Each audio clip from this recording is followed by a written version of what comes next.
But because he saw too many deaths during the war, so he decided to be a monk. Because he felt that that's the only way he can find peace within himself. So we talked and we'll discuss about education because most of the people in the village, they are not educated. So he said, okay, yeah, we're free to use the temple and he can help to manage and we can start some free education system there. So he agreed and we began.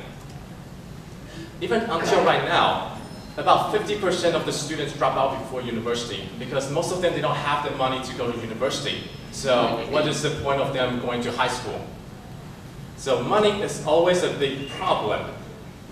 Even though right now the government is trying to provide free education from K1 to K12, but again, teachers probably only teach half of it and test on the other half. So they still need to find money to pay for the after-school programs.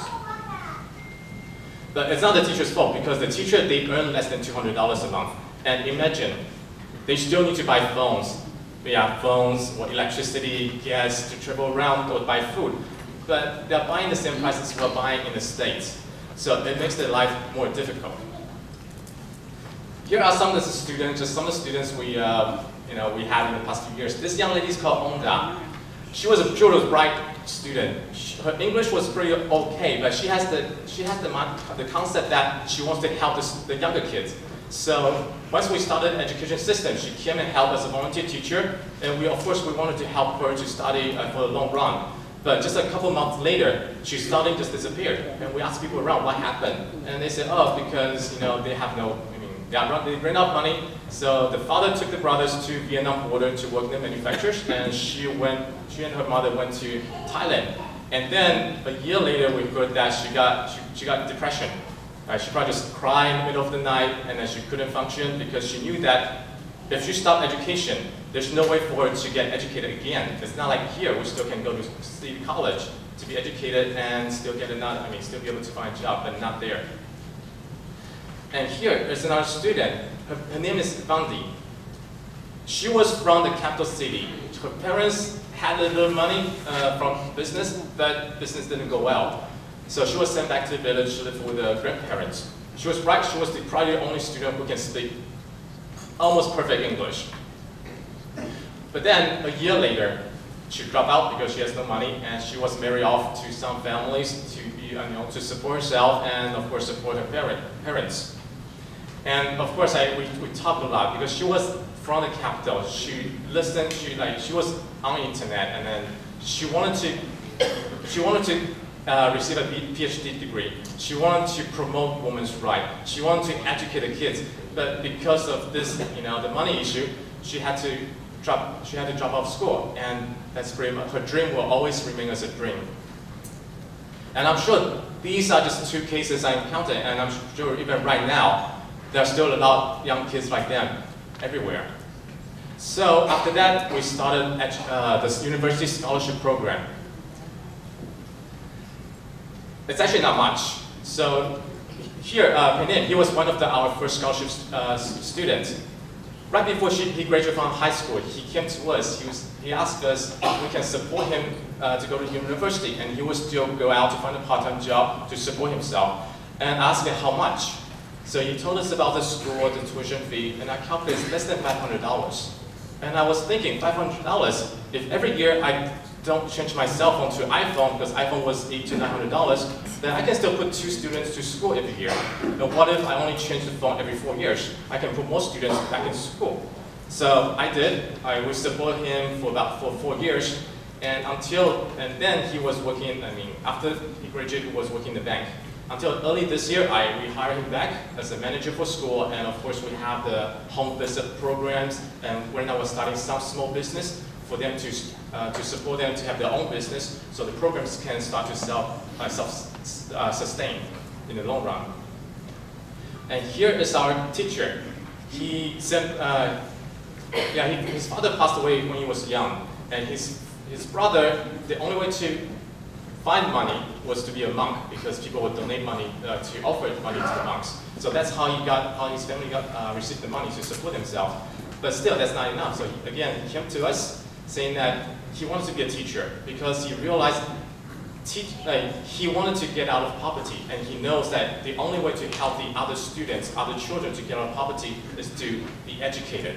So of course we support him, and then he went to the university and studied how to become teachers. So we talked to many of them, and many of them want to become teachers because they told us teachers is the only way out. I mean, not just helping them, but only helping other kids. And I was thinking, when I was in high school, I was probably just trying to, pass my SATs and probably playing video games all day long, but they had something different. So at the time, we decided to start another program, is the high school scholarship program. Because through this program, we're able to visit their families to truly understand what they need. Because we realize money is not something they need opportunity, they need knowledge, they want to find ways to get out of poverty.